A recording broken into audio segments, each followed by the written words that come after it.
जय जय माखन चोर अतुलित बलिधामम हेम शैलावधेहम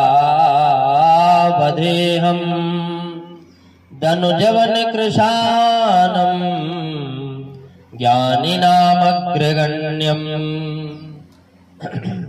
सकल गुण निधानम वारणानामधीशम रघुपति प्रिय भक्तम वातजातम नमामि। रघुपति प्रिय भक्तम वातजातम नमामि।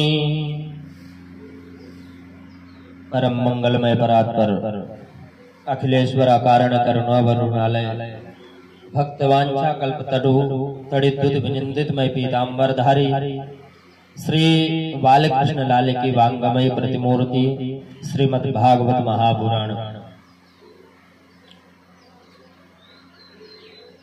श्री राधा माधव भगवान की महती कृपा, इष्टदेव श्री हनुमान जी महाराज की कृपा और पूज्य गुरुदेव भगवान की सद प्रेरणा से हम लोग एक अनुष्ठान करने का एक संकल्प निश्चित किया,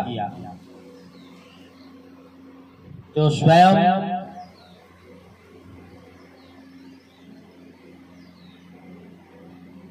देवलोक से देवता भी आकर के इस अमृत कथामृत पान करने के लिए वेद व्यास जी के सुखदेव जी महाराज के पास आकर के निवेदन करने लगे।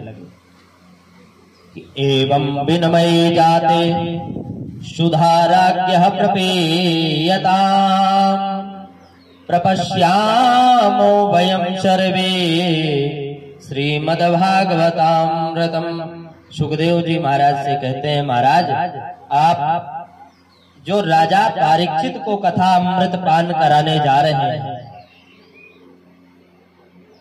आप 7 दिन तक कथा अमृत राजा परीक्षित को पान कराने जाने रहे हैं। इससे अच्छा सुलभ साधन में आपको यदि आप की आज्ञा हो तो आपके लिए ये राजा परीक्षित के लिए एक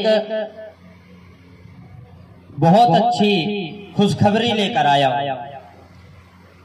तो सुखदेव जी महाराज कहते हैं, विचार करते हैं कि देवता लोग इतना जल्दी और बिना बुलाए कभी आते नहीं, क्योंकि देवता तो स्वार्थी हैं। सभी सुर नर मुनि सबकी यह रीति, स्वार्थ लाग करहि सब प्रीति। स्वार्थी होते हैं देवता। आज अनायास ही लेकर के आए हैं, और ऐसा लाए क्या जिसके कारण देवासुर संग्राम हुआ। कथामृत के लिए, कथामृत के बदले में सुधामृत पान कराने के लिए राजा परीक्षित के पास स्वयं देवता लोग लेकर के श्री सुखदेव जी महाराज के पास चरणों में आए। बोले, राजा परीक्षित को यह कथा, ये सुधामृत पान कराइए महाराज, और ये कथामृत जो है तो हम देवताओं को पान करा दें। ये राजा परीक्षित जो मृत्यु के भय से भयाक्रांत हो रहे हैं, ये इनका भय नष्ट हो जाएगा, कारण इनको मरना ही नहीं, ये तो अमर हो जाएंगे। और ऐसे कथामृत को पान करने के लिए सुधामृत जो लेकर के देवता आ जाए, फिर वो कथामृत कितनी दुर्लभ होगी, जिसे आज के युग में कथा को ही अपना एक ऐसा व्यवसाय बना लिया गया, जो कथामृत का पान करने का अधिकारी है जो सिर्फ श्रवण करने का अधिकारी है, आज वो व्यास गादी पर बैठ करके कथा श्रवण करा रहे हैं।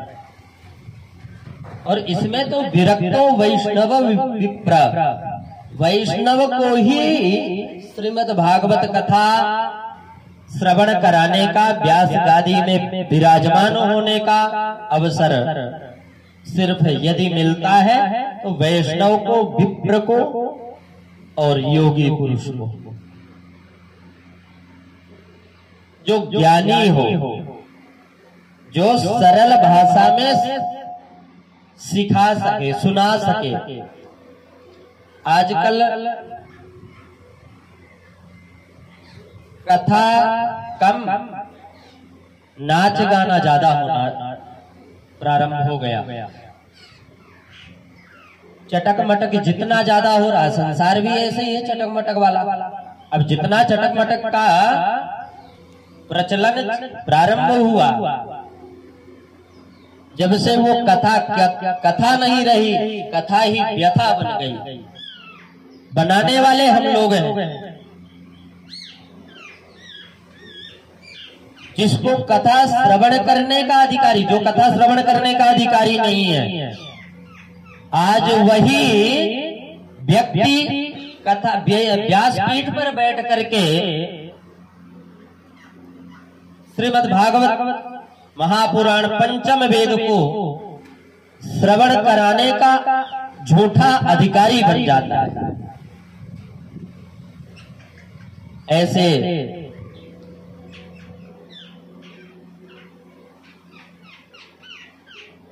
चाहे वो कथा वक्ता हो या चाहे वो श्रोता हो, दोनों को फल नहीं मिलता। लोग बुराई तो जरूर करेंगे कि कथा की, वास्तव में मैं कथा की बुराई नहीं कर रहा, ये तो हकीकत में यही है, कहीं शास्त्रों में नहीं लिखा। जो अमर्यादित होकर के व्यास पीठ पर बैठकर कोई शस्त्र चलाना चाहता है, तो कोई उसी व्यास पीठ पर बैठ करके अपनी कमर मटकाना चाहता है। कोई नाच गाना कर रहा है, अरे गाओ नाचो, लेकिन संकीर्तन भगवान का ऐसा हो जैसे देवता भी तो आए थे ना नाचने के लिए, लेकिन अपने मन मस्तिष्क में सिर्फ एक ही राम के नाम का विचार करके और राम के नाम का सुमिरन करके सिर्फ और सिर्फ श्रीमन नारायण का ही कीर्तन चला। आज हजारों लाखों ऐसे कीर्तन, ऐसे कहना नहीं चाहिए, लेकिन ऐसे ऐसे भजन गाना गीत ये चालू प्रारंभ कर दिए।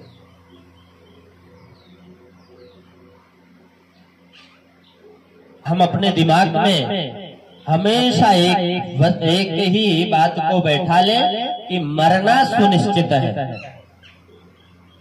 आया है सो जाएगा, आया है सो जाएगा, राजा रंग फकीर और कोई सिंहासन चढ़ चला, इसको घुमाओ, कोई बधा जंजीर, हाँ थोड़ी सी इसको इधर ले लो, पीछे, हाँ आवाज ज्यादा आती है, ठीक ठीक ठीक है ठीक है ठीक। आगे धंधा पीछे धंधा, सुबह शाम है धंधा, और धंधे में भी ध्यान लगाए वही साहिब का सच्चा बंदा। यदि मुक्ति पाने की चाह है तो श्री कृष्ण की भक्ति कीजिए। शंकराचार्य भगवान जी से जब मुक्ति की राह पूछी गई तो उन्होंने केवल यही फरमाया कि भज गोविंदम भज गोविंदम भज गोविंदम भज गोविंदम, भज गोविंदम। हे मूढ़ मत, तो गोविंद को भज। उस मुक्ति को पाना चाहते हो तो गोविंद अर्थात मुक्ति प्रदाता श्री कृष्ण का भजन करो। धन संपत्ति सुख ऐश्वर्य पाने के लिए भक्ति मत करो। ये सब तो पापी को भी मिल जाती है। तुलसीदास जी कहते हैं कि सुत दारा अरु लक्ष्मी, सुत दारा और लक्ष्मी पापी के भी होए, और संत समागम हरि कथा तुलसी दुर्लभ दो। सत्संगति, संगत भगवान की, संतों की संगति, संतों के मुखारविंद से निकला हुआ हरि कीर्तन, हरि नाम, उनकी कथा, उनकी वार्ता मिलनी दुर्लभ है। अतः देव दुर्लभ मानव जीवन की सार्थकता इसी में है कि वह उस परमात्मा को भी पाले जिससे वह सब संसार, जिसने वो संसार को रचाया। इस प्रकार तीनों प्रकार के ताप का नाश करने वाले श्री कृष्ण को हम प्रणाम करते हैं। श्री कृष्णाय वयं नुमः।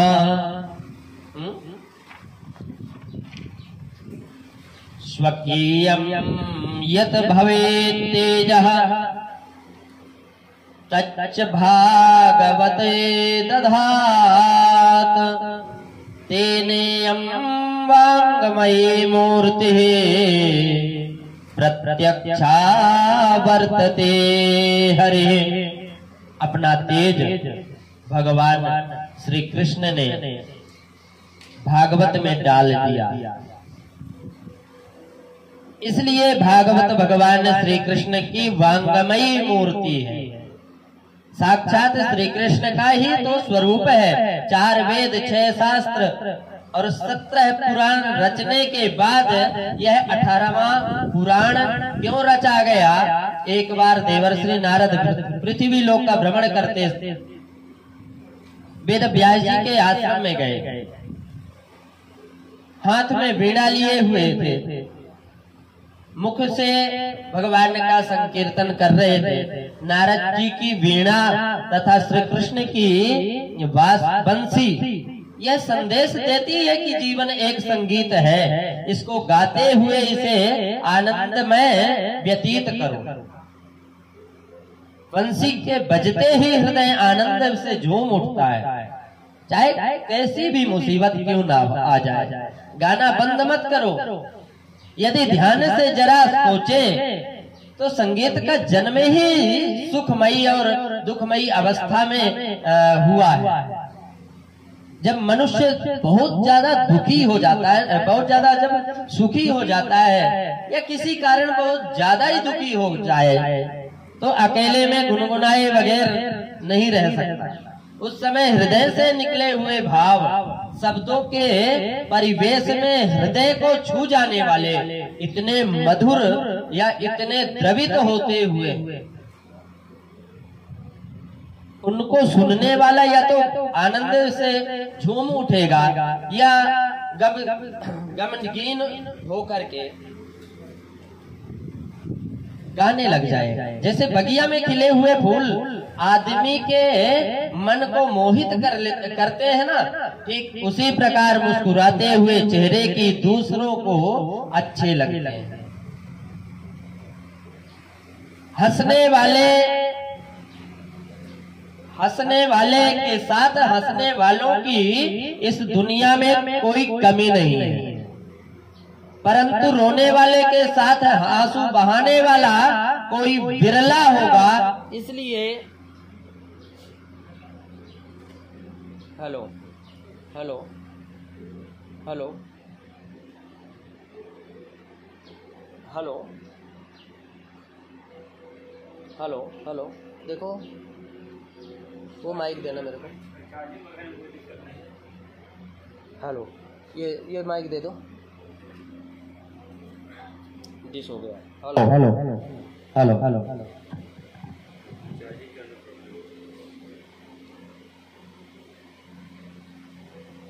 ये लगा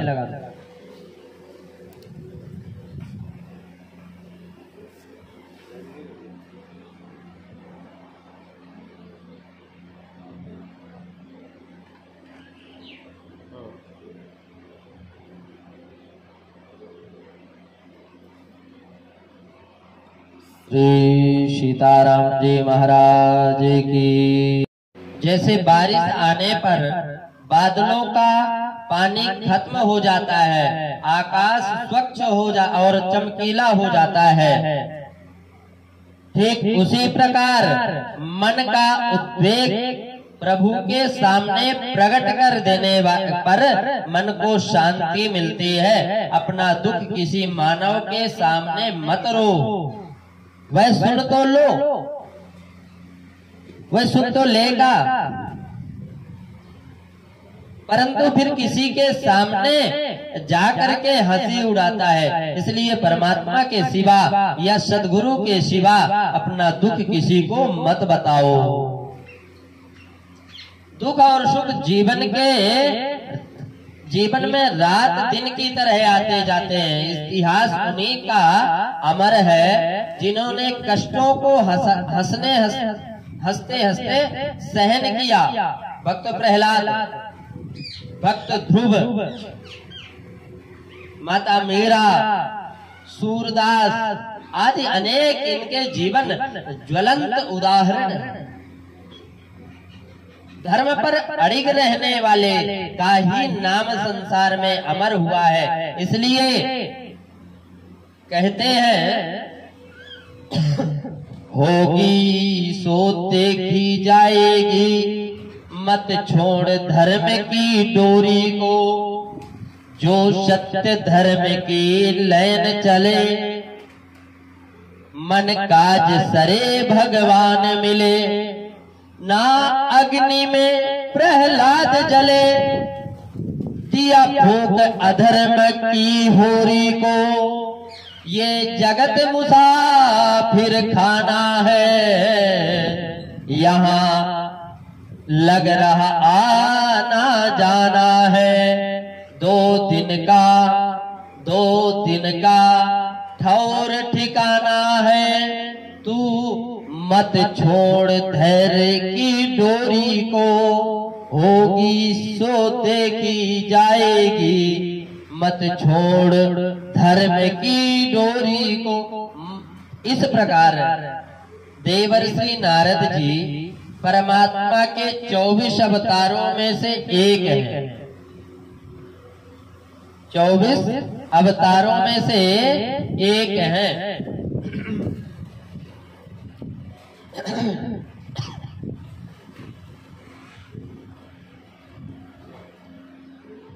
बहुत बड़े संगीतज्ञ धर्म के अवतार है नारद जी। नारद जी के पूर्व जन्म की कथा इस प्रकार है, और नारद जी स्वयं कहते हैं, यह संतों की कृपा का ही फल है कि आज मैं ब्रह्मा जी का पुत्र हूँ। पूर्व जन्म में नारद जी का नाम था हरिदास। माता विधवा थी। एक सेठ जी के यहाँ दासी का कार्य किया करती थी, रसोई पकाया करती थी। सेठ जी ने यह नियम बना रखा था कि उस नगरी में कोई भी संत आता, उनसे मिलने दर्शनार्थ जरूर जाते थे। भोजन के लिए उनको आग्रह किया करते थे, अपने घर लाया करते थे, और संतों के आने पर वह अपने को भाग्यशाली समझता था तथा परमात्मा से हाथ जोड़कर कहता, हे भगवान, हे परमात्मा, आज मैं धन्य हो गया जो आपने मुझे मुझ दास पर कृपा करके संत को इस कुटिया में पवित्र करने के लिए प्रेरित किया है। किंतु क्योंकि कहते हैं कि बिनु हरि कृपा मिले नहीं संता, बिनु हरि कृपा संत नहीं मिलते। संतों ने सेठ का आग्रह स्वागत सत्कार किया, विनय आदि गुणों से प्रभावित होकर अपने चातुर्मास की घोषणा कर दी। 4 मास तक संत एक स्थान पर रहते हैं, उसे चातुर्मास कहते हैं। हरिदास की माता भोजन बड़े भक्ति भाव से बनाती थी। हरिदास जी उस समय केवल 8 या 9 वर्ष के थे, अबोध बालक। साधु सेवा का कार्य उनको दिया गया। कमरे की सफाई करना, जब संत विश्राम करते थे उस समय संत चरणों को दबाना आदि सेवा कार्य हरिदास जी की किया करते थे। एक दिन जब संत भोजन प्रसाद ले रहे थे तो उन्होंने हरिदास को अपने पास बुलाया और अपने हाथों से बड़े प्यार से अपनी थाली में से उसको कुछ प्रसाद दिया। उस प्रसाद का जब उस अबोध बालक हरिदास ने खाया तो संत कृपा उसके जन्म जन्मांतर के विकार दूर हो गए, आत्मा में ज्ञान और भक्ति का प्रकाश हो गया। परमात्मा महीनों तक परमात्मा का 4 महीने तक भगवान परमात्मा का भजन चलता रहा तो भक्ति और ज्ञान आत्मा में प्रकाश मान हो गया। 4 महीनों तक जब धर्मोपदेश सुना, जाने का समय जब आया, संतों के प्रस्थान करने का जब समय आया संतों के, तो हरिदास जी रोने लगे। चरणों में गिरकर बोले, महाराज हे भगवान, अब मैं आपके बिना कैसे रह पाऊंगा। आप जो कथा ज्ञान आदि के द्वारा जो कथामृत की बौछार किया करते थे उससे मैं आनंद विभोर हो उठता था। अब वह कथामृत पान कौन सुनाएगा, कौन कराएगा। संतों ने सरल हृदय बालक के सिर पर प्रेम भरा अपना वरद हस्त रखा और पुनः शीघ्र मिलने का आश्वासन दे दिया और विदा ले ली। हरिदास उनकी जुदाई सहन नहीं कर पाए और उसी दिन रात के 12 बजे संत शरण में पहुंच गया और रोने लग गए। लेकिन संतों के जब रोते हुए संतों के दर्शन किए, प्रणाम किया, हरिदास को देखकर संत को बड़ा आश्चर्य हुआ और पूछे, कैसे आए हरिदास। भगवान, इस मन मंदिर में आपकी मूर्ति बस चुकी है। हरिदास कहता है, बोले अब मैं आपके बिछुड़ कर कहीं और नहीं जाना चाहता। संत ने बालक हरिदास की भक्ति प्रेम को देखकर गुरु मंत्र दिया और कहा, बेटा जाओ, मैं तुमसे बहुत प्रसन्न हूं।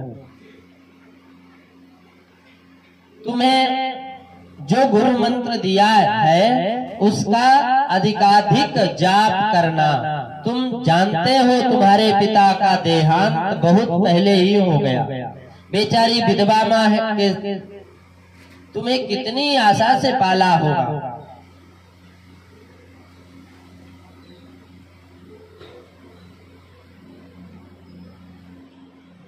तुम इकलौते पुत्र हो अपनी माँ की, उसकी सेवा करना तुम्हारा प्रथम कर्तव्य है। इसलिए मैं तुम्हें आज्ञा देता हूँ, तुम शीघ्र ही वापिस घर जाओ, माँ की सेवा करो। और जब माँ परम धाम को चली जाए उसके बाद गुरु सेवा में आ जाना। गुरु आज्ञा को शिरोधार्य करके हरिदास वापिस माँ के पास चला गया। एक दिन माँ का तो एक दिन में ही माँ का बहुत बुरा हाल हो गया। बेटे को देखते ही ऐसा लगा मानो शरीर में प्राण वापस आ गए। भक्ति कीर्तन आदि में रत माँ और बेटे का समय आनंद में व्यतीत होने लगा। कुछ समय के बाद माँ का देहांतवास हो।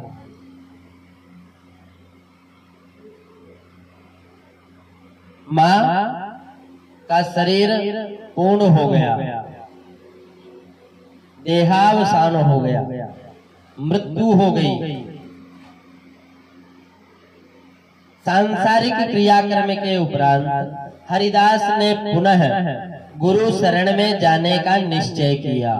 वीणा हाथ में ली और गाते हुए प्रस्थान किया।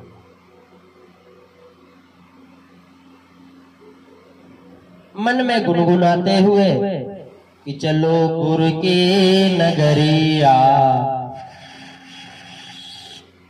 चलो।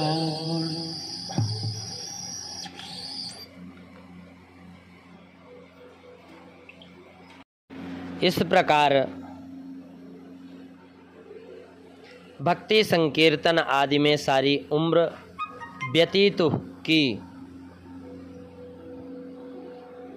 मृत्यु के उपरांत उसी पूर्व जन्म की भक्ति के फल स्वरूप इस जन्म में ब्रह्मा जी के मानसिक पुत्र के रूप में जन्म लेकर नारद जी के नाम से विख्यात हुए और बद्रिका आश्रम में वेदव्यास जी के दर्शनार्थ आए।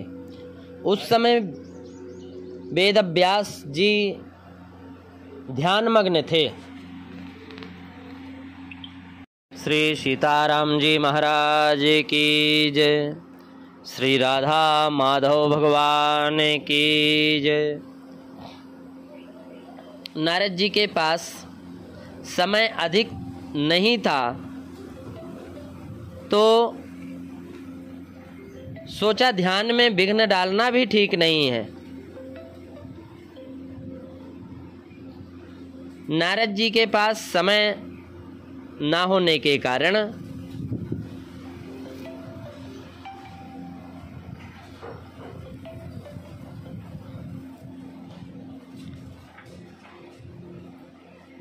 परंतु एक बात और थी। यदि कोई मन में विचार किए कि यदि कोई ऐसा कार्य के निमित्त संतों से परामर्श करना हो जिसमें विश्व कल्याण की भावना निहित हो तो आप संकीर्तन करके उनको अपना निवेदन सुना सकते हो। यदि उस समय कोई संत विश्राम कर रहे हो तो धीरे धीरे प्रेम से उनके चरण दबाकर उनको जगा सकते हो। नारद जी ने उस समय मधुर वीणा वादन किया। जय राधे जय जय राधे के इस प्रकार संकीर्तन की मधुर ध्वनि से वेदव्यास जी का ध्यान खुला। देखा नारद जी खड़े हैं। उठे, स्वागत किया, आसन दिया और निवेदन किया।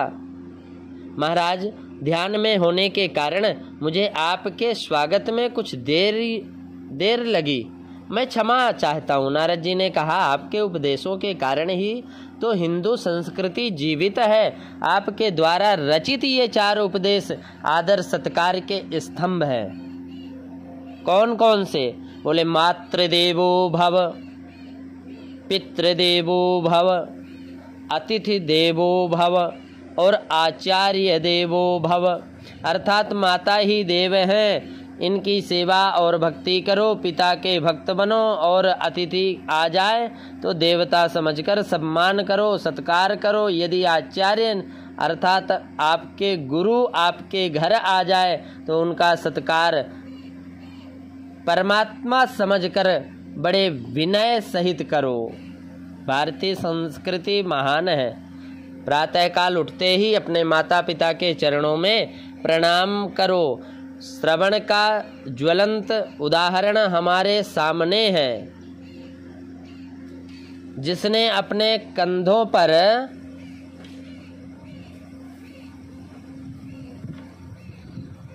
अपने कंधों पर माता पिता की सेवा से बढ़कर कोई तीर्थ नहीं, कोई धर्म नहीं, कोई तप नहीं, कोई व्रत नहीं। माता पिता की सेवा से पुण्यार्जन होता है, उससे किए हुए पापों का भार भी कम हो जाता है। जो रोग निवारण दवाओं से नहीं हो पाते वो कई बार दुआओं से हो जाते हैं।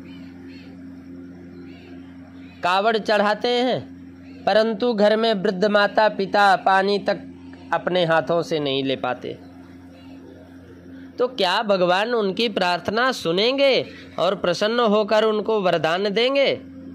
कभी नहीं। ऐसा जचता तो नहीं है। खैर, शास्त्रों में कई प्रकार के ऋण वर्णित किए गए हैं, जिसमें मातृ ऋण, पितृ ऋण, देव ऋण, गुरु ऋण आदि ये ऐसे ऋण हैं जिनका बदला हम जन्म जन्मांतर में भी नहीं चुका सकते हैं। मात पिता दुखिया जग माही और कर्म धर्म सब फौकट माही। यदि संसार में माँ और पिता दुखी हैं तो जितने तुम धर्म कर्म कर रहे हो वो सब बेकार है, व्यर्थ है, निष्फल है, कोई फल मिलने वाला नहीं है। कई बहनें सुबह सुबह पीपल के पानी डालती हैं, पीपल में, अच्छी बात है। तुलसी सींचती हैं, अच्छी बात है। सूर्य भगवान को अर्घ्य देती हैं, ये सब क्रियाएं हैं, अच्छी हैं। लेकिन कब? जब आप सास ससुर की सेवा को सास ससुर की सेवा भी करो। यदि सास पीने को जल मांगे तो बहू उसको अनसुनी ना करके मंदिर में जाकर तुलसी पर जल चढ़ाए तो व्यर्थ है। अरे सास मांग रही है, जल तो देना चाहिए। इंसान द्वारा निर्मित भगवान की प्रतिमा की पूजा तो की जा रही है, परंतु भगवान द्वारा बनाए गए इंसान रूपी भगवान की उपेक्षा की जा रही है।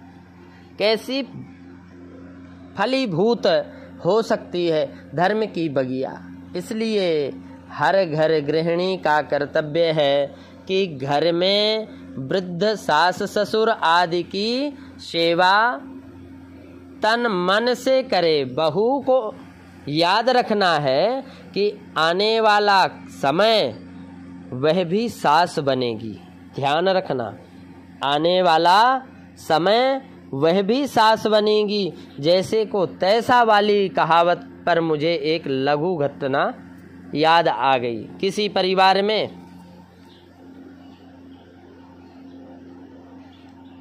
घटित है यह घटना। सेठानी थे, इकलौता एक पुत्र था। बड़ा होने पर वह उमंग से बेटे की शादी की, लेकिन बहू का स्वभाव बड़ा तीखा था। ज्यों-ज्यों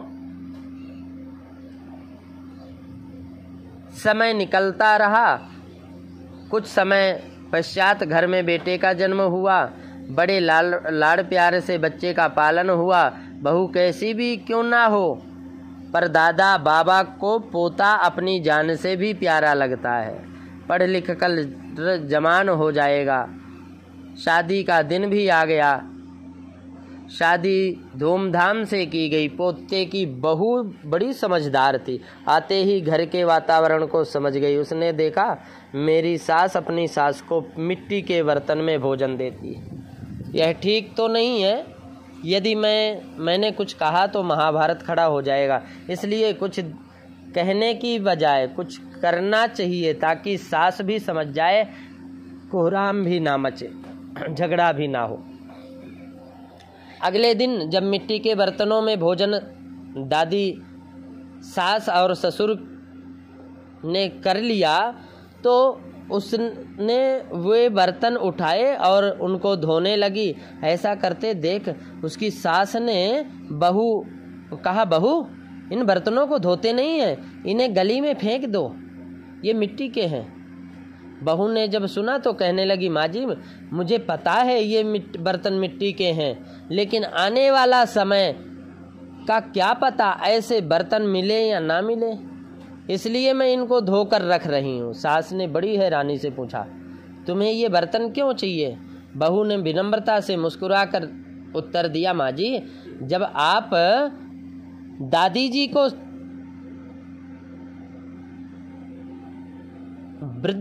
जब दादी जी की तरह आप वृद्ध हो जाएंगी तो आपको भी तो भोजन इन्हीं बर्तनों में दिया जाएगा। मुझे आपका ही तो अनुकरण करना है। यह सुनकर बेचारी सास बड़ी शर्मिंदा हुई और कहने को कुछ भी पास में नहीं था। अगले दिन से घर का वातावरण ही बदल गया। दादी सास ससुर की सेवा खूब तन मन से होने लगी। अस्तु कहने का तात्पर्य यही है कि जैसा व्यवहार आप किसी दूसरे का अपने प्रति चाहोगे, वैसा व्यवहार आप सामने वाले के साथ करना सीख जाओ, जीवन आनंदमय बन जाएगा। आत्मनः प्रतिकूलानि परेशान न समाचरेत। अतिथि देव भव। घर में यदि कोई अतिथि आ जाए उसका सेवा करो, तन मन से सेवा करो। अतिथि अर्थात अतिथि, जिसकी कोई तिथि निश्चित नहीं है उसे हम अतिथि कहते हैं। जो अचानक बिना बताए आपके घर आ जाता है उसे अतिथि कहते हैं। जो सूचित करके आता है वह अतिथि नहीं है होता, वो मेहमान होता है। और उसके स्वागत के लिए, खाने आदि के लिए हम पहले से तैयार हो जाते हैं। परंतु अतिथि अचानक आने वाले को कहते हैं। तो भगवान मानकर उनका सम्मान करो, क्योंकि भगवान की ना जाने कब कृपा हो जाए, किस रूप में हो जाए,